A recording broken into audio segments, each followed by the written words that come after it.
Hello friends, welcome back to our new video.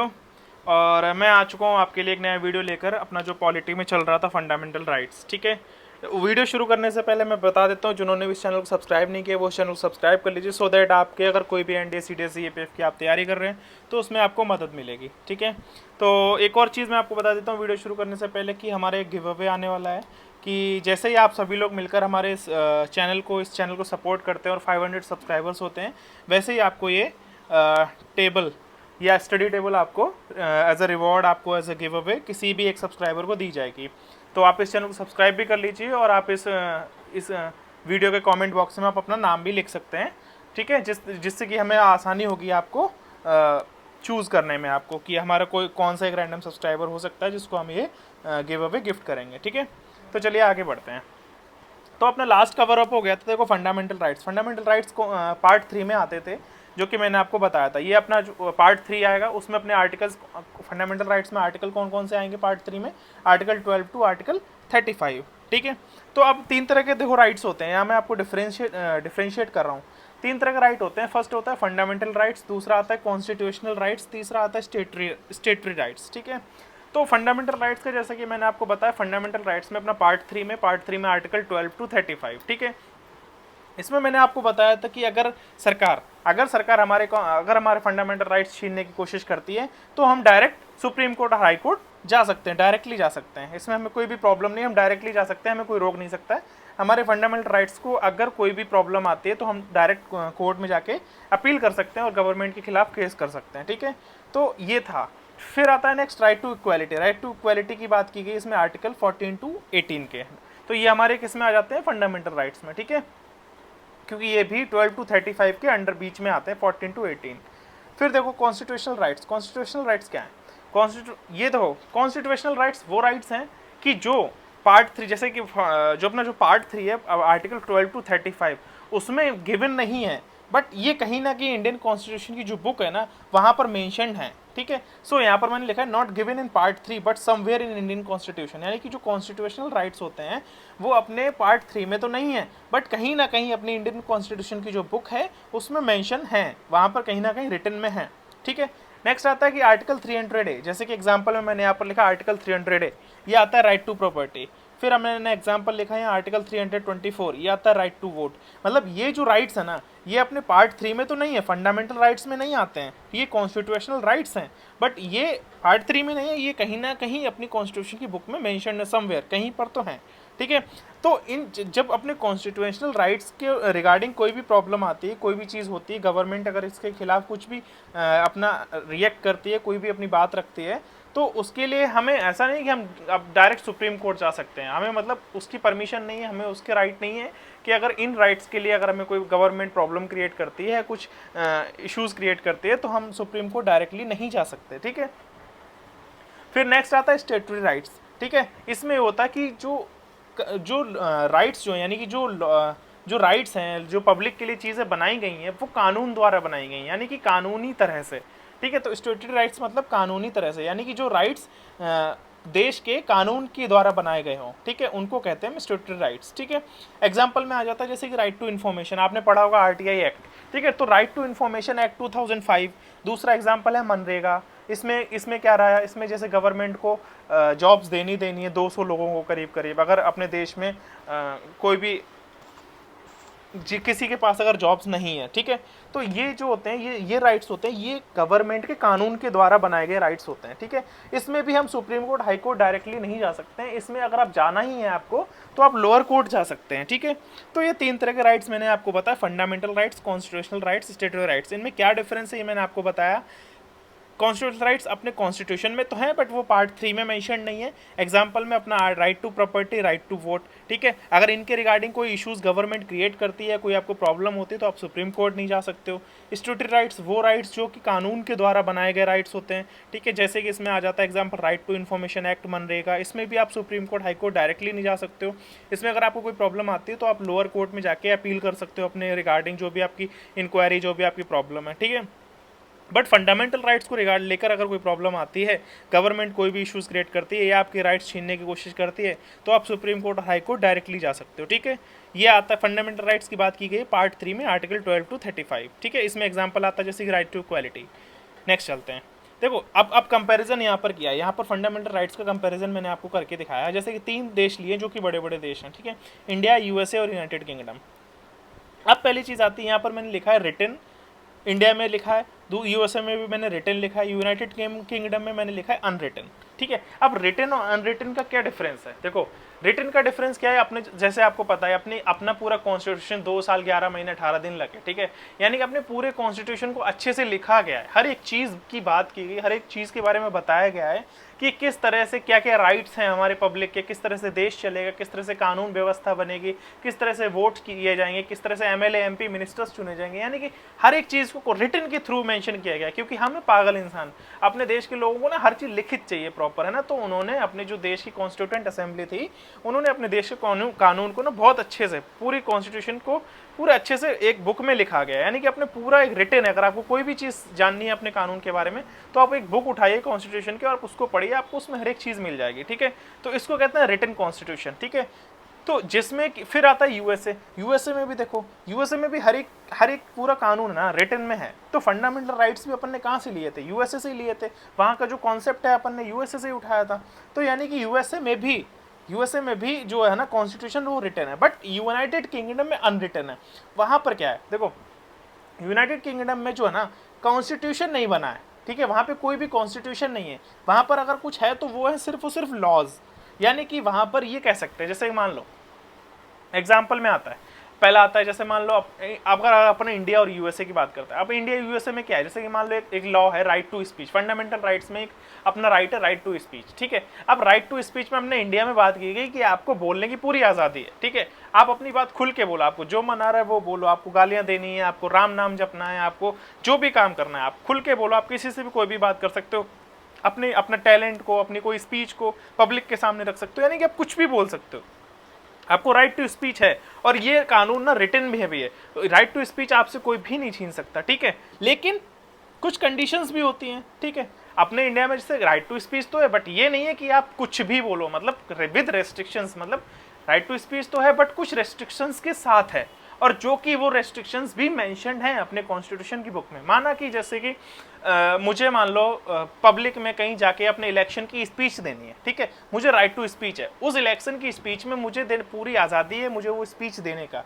But ऐसा नहीं कि उस स्पीच में जाकर कि मैं जाकर प्राइम मिनिस्टर को गाली दूं, हैं जाके या किसी रिलीजन को, किसी धर्म को, किसी कास्ट के बारे में उल्टा सीधा बोलूं, ये हमें राइट नहीं है। ठीक है, तो ये भी अपने कॉन्स्टिट्यूशन बुक में मेंशन्ड है कि आप किसी भी कास्ट रिलीजन के बारे में उल्टा सीधा नहीं बोल सकते। यानी कि आपको राइट टू स्पीच तो है, बट कुछ ना कुछ आपकी टर्म्स कंडीशंस और कुछ रेस्ट्रिक्शंस हैं जिसके अंडर आपको राइट टू स्पीच मिलेगा, बट ये सारी चीज़ें अपनी बुक में मेंशन्ड है। ठीक है, अब आता है यूएसए में भी राइट टू स्पीच है। ठीक है, वहाँ पर भी आपको ये कुछ भी बोलने की आज़ादी है, बट वहाँ पर जो रेस्ट्रिक्शंस है ना वो मेंशन नहीं है। यानी कि जैसे मान लो आप अमेरिका गए, आपने देखा कि यहाँ के कानून में ना राइट टू स्पीच तो लिखा है। ठीक है, तो मैं भी इंडिया की तरह ना कुछ भी मतलब बोल सकता हूँ, बट ऐसा नहीं कि अगर, लेकिन हो सकता है कानून यूएसए में ये है कि अगर आप मान लो कुछ भी बोल रहे हो, तो अगर आपने वहाँ पर किसी भी इंसान को गाली दे दी तो वहाँ पर आपको पुलिस अरेस्ट कर सकती है, वहाँ की जो कानून व्यवस्था है वो आपको अरेस्ट कर सकती है, आपके रिगार्डिंग केस हो सकता है। क्यों? तो आप पुलिस से ये भी कह सकते हो, देखो आपके मेंशन तो नहीं है आपके कॉन्स्टिट्यूशन में कि भाई अगर मैं किसी को गाली देता हूँ, राइट टू स्पीच तो है बट ये नहीं लिखा है वहाँ पर कि अगर मैं किसी को गाली देता हूँ तो आप मुझे अरेस्ट कर लोगे। तो यूएसए क्या गवर्नमेंट क्या कहती है, बिल्कुल हमारे यहाँ राइट टू स्पीच तो है, बट हमने ये इसीलिए मेंशन नहीं कर रखा क्योंकि तुम जैसे लोगों को पकड़ा जा सके। ठीक है, कि भाई तुम लोग अगर कुछ गलत काम करते हो हम तुम्हारे खिलाफ केस क्रिएट कर सके। ठीक है, यानी तुम लोगों को पकड़ सके, तुम लोगों को सजा दे सके। तो ये डिफरेंस हुआ इंडिया और यूएसए में। यानी कि क्या डिफरेंस है, मतलब सिमिलरिटी और डिफरेंस क्या है कि इंडिया में भी रिटन कॉन्स्टिट्यूशन है, यूएसए में भी रिटन कॉन्स्टिट्यूशन है, बट इंडिया में भी अगर आपको जो राइट्स हैं, जो आपकी चीज़ें हैं, जो फंडामेंटल राइट्स हैं वो आपके पूरे हैं, और उसके पीछे जो रेस्ट्रिक्शंस लगेंगी वो भी मेंशन्ड है अपनी कॉन्स्टिट्यूशन की बुक में। बट यूएसए में क्या है, कॉन्स्टिट्यूशन तो रिटन है, फंडामेंटल राइट्स भी हमने यूएसए से लिए, वहाँ का कॉन्सेप्ट भी हमने यूएसए से लिया है, बट वहाँ पर जो फंडामेंटल राइट्स के बाद अगर उनके अगेंस्ट जाके कुछ भी आप ऐसा कुछ बोलते हो, ऐसा कुछ करते हो, ठीक है, बट उनके पीछे रेस्ट्रिक्शंस क्या है कि हमें ये नहीं करना है, वो नहीं करना है, वो रिटर्न नहीं है, तो अगर वहाँ उसके खिलाफ अगर आप कुछ अगेंस्ट जाते हो, कुछ ऐसा करते हो जो कि लोगों को परेशानी होती है, लोगों को तकलीफ हो सकती है, तो आपके खिलाफ केस कर सकते हैं, ठीक है।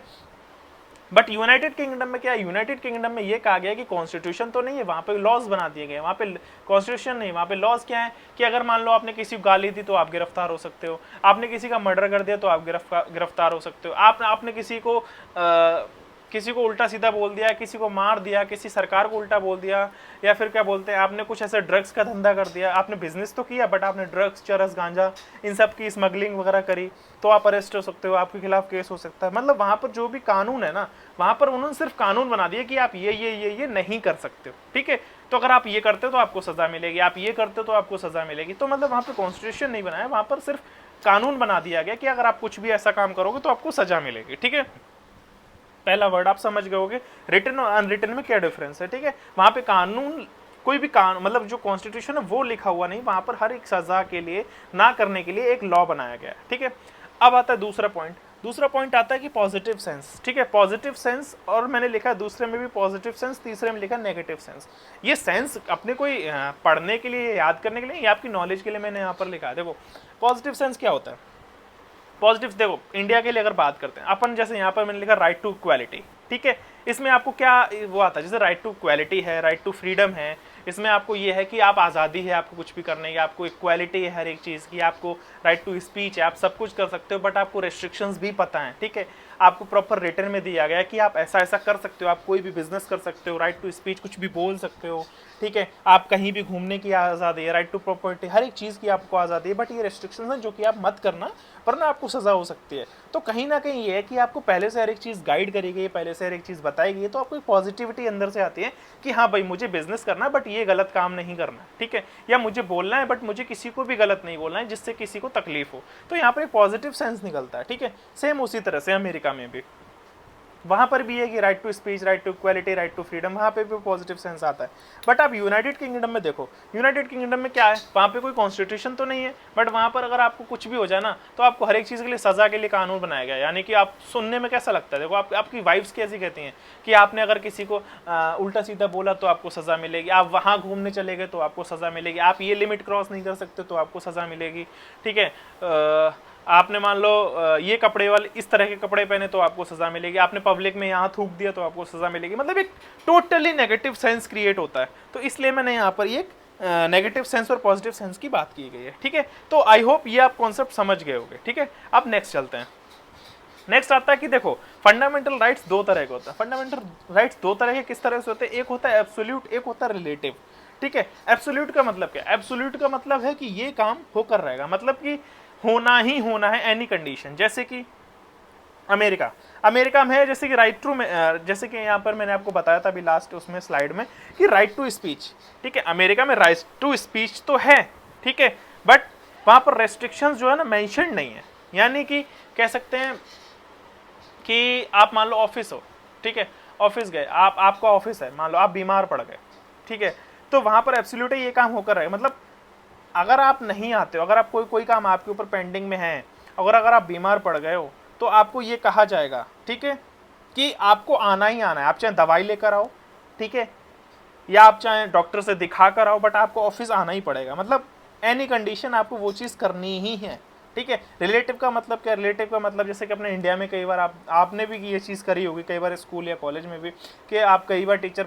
आप स्कूल नहीं जाते हो, आप कॉलेज नहीं जाते हो, टीचर आपको फ़ोन करता है कि क्यों नहीं आए, तो आप कहते हो मैं बीमार हूँ। तो वहाँ पे टीचर या फिर आपके जो बॉस होता है, जो आपके कलीग्स होते हैं, या फिर कोई भी आपका लीडर होता है, टीम लीडर होता है, वो आपसे कह देता है ठीक है आप दवाई ले लो, आप आराम कर लो, आप कल आ जाना, आप परसों आ जाना, आप जब ठीक हो जाओ तब आ जाना, ठीक है, कोई बात नहीं, आप रहने दो, मैं ये काम किसी और से करा लूँगा, ठीक है। तो यहाँ पर ये दो तरह के राइट्स आ जाते हैं। एब्सोल्यूट राइट यानी कि आपको ये काम करना ही पड़ेगा, आपको आना ही पड़ेगा, आप ही करोगे ये सारा काम।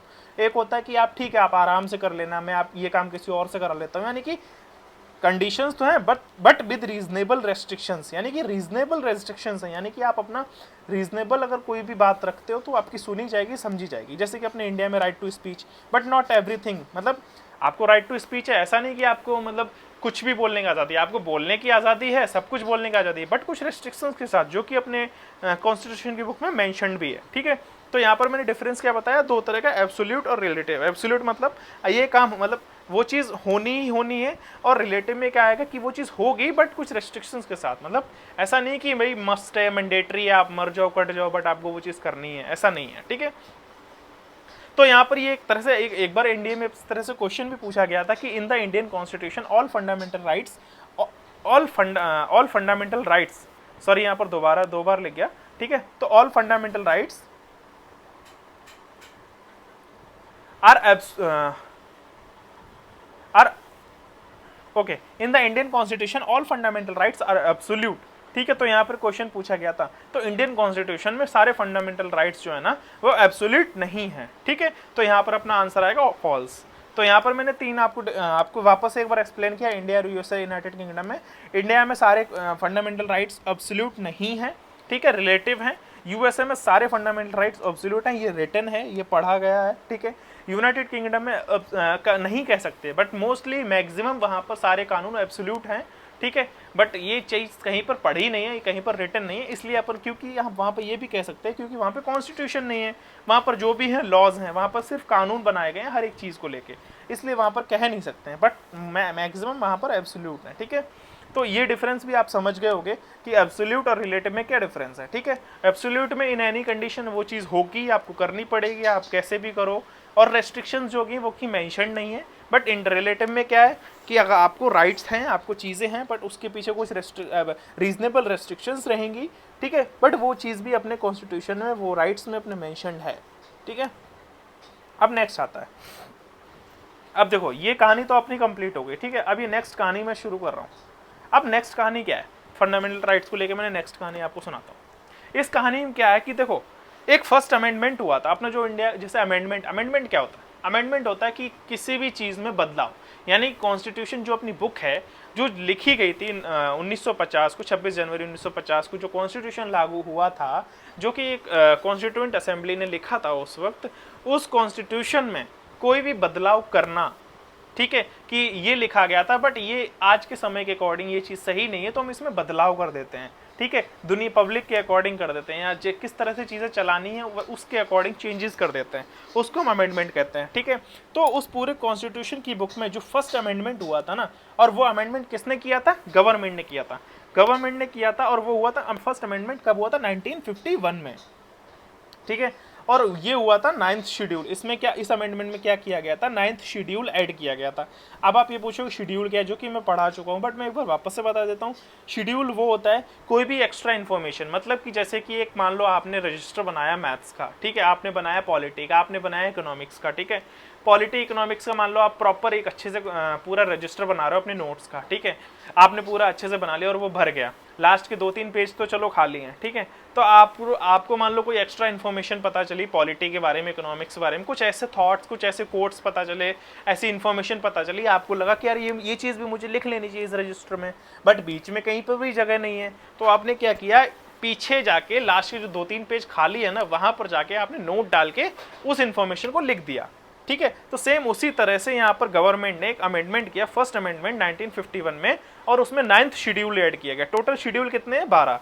तो सेम उसी तरह से 12, और दूसरा ये कि जब अपने कॉन्स्टिट्यूशन बना था तब टोटल 8 शेड्यूल थे, बट उसमें 4 शेड्यूल ऐड हुए। ठीक है, तो सेम उसी तरह जब फर्स्ट अमेंडमेंट हुआ तो उसमें 9th शेड्यूल ऐड हुआ, उसमें उस शेड्यूल में किस बारे में बात की गई, वैलिडिटी ऑफ सर्टेन लॉज। ठीक है, तो वैलिडिटी ऑफ सर्टेन लॉज क्या है, अब वैलिडिटी ऑफ सर्टेन लॉज के बारे में आपको एक्सप्लेन करता हूँ। इसमें क्या बात की गई है, ठीक है, इसमें जैसे कि अब मैं इसमें एक्सप्लेन करता हूँ, जैसे कि मैंने आपको पहले बताया था लास्ट वीडियो में कि अगर गवर्नमेंट हमारे फंडामेंटल राइट्स छीनती है तो हम सुप्रीम कोर्ट और हाई कोर्ट जाकर डायरेक्टली जा सकते हैं और उस गवर्नमेंट के खिलाफ केस कर सकते हैं। ठीक है, तो ये चीज़ मैंने अपन ने डिस्कस करी थी। बट गवर्नमेंट ने उस शेड्यूल में क्या ऐड किया गया है, गवर्नमेंट ने उस शेड्यूल में क्या ऐड किया है कि अगर इन फ्यूचर कभी भी कोई ऐसी इमरजेंसी सिचुएशन आती है कि कभी भी कोई ऐसी चीज़ होती है, कोई ऐसी बात होती है देश में, और मुझे अगर पब्लिक के जो फंडामेंटल राइट्स हैं वो छीनने पड़े, तो हम क्या करेंगे। ठीक है, तो उन्होंने उस 9th शेड्यूल का यूज़ किया, उसमें मेंशन किया कि हम एक काम करते हैं, इस 9th शेड्यूल में वैलिडिटी ऑफ सर्टेन लॉज के बारे में डिस्कस कर देते हैं, इसको ऐड कर देते हैं कि इन फ्यूचर अगर हमें पब्लिक के फंडामेंटल राइट छीनने पड़ते हैं तो जो पब्लिक है ना वो सुप्रीम कोर्ट और हाई कोर्ट ना जा सके, ठीक है। तो उसमें वैलिडिटी ऑफ सर्टेन लॉज की बात की गई, यानी कि for that 9th schedule supreme court not able to do anything regarding that, यानी कि यहाँ पर मैंने लिखा है government at 9th schedule if in future there is any emergency condition in country then and we have to snatch fundamental rights then people don't go supreme court high court, so for that government add, तो government ने इसलिए वो 9th schedule को add किया fundamental rights में, ठीक है, कि 9th शेड्यूल ऐड कर दिया वैलिडिटी ऑफ सर्टेन लॉज।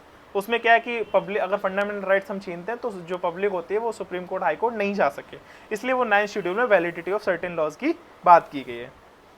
अब क्या हुआ, जब गवर्नमेंट ने ये हरकत करी, ठीक है, ये हरकत करी सुप्रीम कोर्ट के अगेंस्ट जाके, यानी सुप्रीम कोर्ट को कहीं ना कहीं छोटा महसूस कराया, तो सुप्रीम कोर्ट को आया गुस्सा, ठीक है।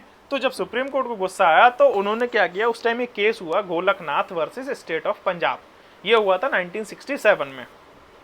इसमें क्या हुआ, इसमें क्या है, इस केस में बात की गई, इसमें कहा गया कि सुप्रीम कोर्ट ने कहा कि फंडामेंटल राइट्स में फंडामेंटल राइट जो है ना अमेंडमेंट नहीं हो सकता, वो अमेंडेबल नहीं है, यानी कि उसमें कोई बदलाव होने के फंडामेंटल राइट्स को कोई छुएगा भी नहीं, ये सैंक्रोसैंक्ट है, ठीक है, और ये नॉट अमेंडेबल है, यानी कि इसमें कोई भी बदलाव होने लायक फंडामेंटल राइट्स नहीं है और इनको कोई छू भी नहीं सकता, इनको कोई टच भी नहीं कर सकता, ठीक है। तो Golaknath versus state of Punjab case में इस चीज़ की बात कही गई, ठीक है, कि फंडामेंटल राइट्स सैंक्रोसैंक्ट हैं, इनको कोई ना छू सकता है, ना हाथ लगा सकता है, ना इनको उनमें कोई बदलाव कर सकता है, कुछ भी नहीं कर सकता है, ठीक है। तो अब क्या हुआ, जब सुप्रीम कोर्ट ने ये वाली बात कही उस केस में, ठीक है, तो गवर्नमेंट को भी फिर गुस्सा आया। तो अब यहाँ पर आप ये देख रहे हो कि गवर्नमेंट और सुप्रीम जो जुडिशरी पावर है उनके बीच में क्या चल रही है, टक्कर, ठीक है, वो आपस में लड़ रहे हैं, ठीक है। तो अब आप ये देखो कि कितनी भसड़ मची थी उस वक्त फंडामेंटल राइट्स को लेकर। अब क्या हुआ, फिर जब गवर्नमेंट को वापस से गुस्सा आया, ठीक है, तो गवर्नमेंट ने क्या किया, गवर्नमेंट ने बोला ठीक है, तुमने अगर ये बात रख दी है कि सुप्रीम फंडामेंटल राइट्स कोई टच नहीं कर सकता, अमेंडेबल नहीं है, कि उसमें कोई बदलाव नहीं हो सकते, उनको कोई हाथ नहीं लगा सकता है, तो गवर्नमेंट ने कहा ठीक है। तो गवर्नमेंट ने फिर एक और अमेंडमेंट किया, 24th अमेंडमेंट 1971, 24th अमेंडमेंट हुआ 1971 में। इसमें गवर्नमेंट ने सुप्रीम कोर्ट को आगे फिर से एक तमाचा मारने के लिए, मतलब सुप्रीम जैसे ये चल रहा था, मैंने तुम्हारे एक झापड़ मारा, फिर तुमने मेरे मारा, फिर मैंने तुम्हारे मारा, फिर तुमने मेरे मारा, तो ये लड़ाई ना चले जा रही थी। तो पहले गवर्नमेंट ने क्रिएट करा फर्स्ट अमेंडमेंट, फिर क्या हुआ, फिर Golaknath versus state of Punjab case है जिसमें सुप्रीम कोर्ट ने अपनी बात रखी, ठीक है, उन्होंने अपने राइट्स दिखाए, उन्होंने अपनी पावर दिखाई, पर फिर गवर्नमेंट को फिर गुस्सा आया, तो गवर्नमेंट ने फिर क्या किया, 24th अमेंडमेंट किया 1971 में। इसमें बात क्या कही गई, amendment in constitution through laws. इसमें क्या किया गया, कॉन्स्टिट्यूशन में अमेंडमेंट किया गया कानूनी तरह से, कानून मतलब लॉ बनाया गया कॉन्स्टिट्यूशन में, लॉ के थ्रू अमेंडमेंट किया गया, ठीक है, और कहा गया parliament able to do changes, यानी कि अगर पार्लियामेंट, यानी कि जो पार्लियामेंट है, पार्लियामेंट क्या होती है, लोकसभा, राज्यसभा और प्रेसिडेंट, इन तीनों को मिला के पार्लियामेंट बनती है। तो सरकार ने इस अमेंडमेंट में क्या कहा, इस अमेंडमेंट में कहा कि अगर पार्लियामेंट फंडामेंटल राइट्स में कभी भी कुछ भी चेंज कर सकती है, ठीक है, अगर पार्लियामेंट कुछ भी चेंज करती है और वो चेंज कर देती है, तो जो जुडिशरी है उसको पावर नहीं है चेक करने की कि हमने क्या चेंजेस किए, उसको मतलब पावर नहीं रिव्यू करने की, ठीक है। तो ये अमेंडमेंट में कहा गया, गवर्नमेंट ने ये चीज अपनी मेंशन करी, सॉरी। तो कॉन्स्टिट्यूशन में कानून लॉ बनाने के थ्रू एक अमेंडमेंट किया गया कि अगर पार्लियामेंट फंडामेंटल राइट्स में कभी भी कुछ भी चेंजेस करती है, यानी कि लोकसभा, राज्यसभा और प्रेसिडेंट मिलकर इसमें कुछ चेंजेस करते हैं, तो जुडिशरी को कोई भी हक नहीं है, कोई भी ताकत नहीं, कोई भी राइट नहीं है कि उसको रिव्यू और रीचेक कर सके, चेक भी नहीं करने की पावर है। तो अब सुप्रीम कोर्ट को फिर से वही सटकी, ठीक है। अब सुप्रीम कोर्ट ने यह सोचा कि एक काम ये करते हैं कि कुछ ऐसा जवाब देते हैं जिससे सुप्रीम कोर्ट खुश भी हो जाए और हम अपनी भी चला लें, यानी कि हम फंडामेंटल राइट्स को सेफ एंड साइड कर सकें, यानी कि सुरक्षित कर सकें। तो भाई ठीक है, फिर सुप्रीम कोर्ट ने गवर्नमेंट को बुलाया और कहा कि ठीक है, हम उनकी तारीफ करें। गवर्नमेंट आके बैठी तो सुप्रीम कोर्ट ने कहा कि ठीक है, वाह, मतलब बहुत तारीफ करी उनके उस अमेंडमेंट की, 24th अमेंडमेंट की, कि वाह वाह वाह, कि क्या बात है, तुमने ऐसा मतलब अमेंडमेंट किया ये बहुत अच्छा कम अमेंडमेंट है, ये पब्लिक के लिए बहुत हेल्पफुल है। और ठीक है, सुप्रीम कोर्ट ने उस अमेंडमेंट को एक्सेप्ट कर लिया और अप्रिशिएट किया सरकार को कि तुमने बहुत अच्छा अमेंडमेंट किया, हम तुम्हारे इसको अप्रिशिएट करते हैं, एक्सेप्ट करते हैं, ठीक है। बट सुप्रीम कोर्ट ने क्या कहा, सुप्रीम कोर्ट ने एक नई चीज़ रिप्रेजेंट कर दी, उसका नाम था बेसिक स्ट्रक्चर। अब बेसिक स्ट्रक्चर क्या है, ठीक है, तो बेसिक स्ट्रक्चर है, बेसिक स्ट्रक्चर के बारे में एक्चुअली ना ही कहीं कॉन्स्टिट्यूशन में बात की गई, ना ही कोई सरकार ने बात करी, ना ही कुछ।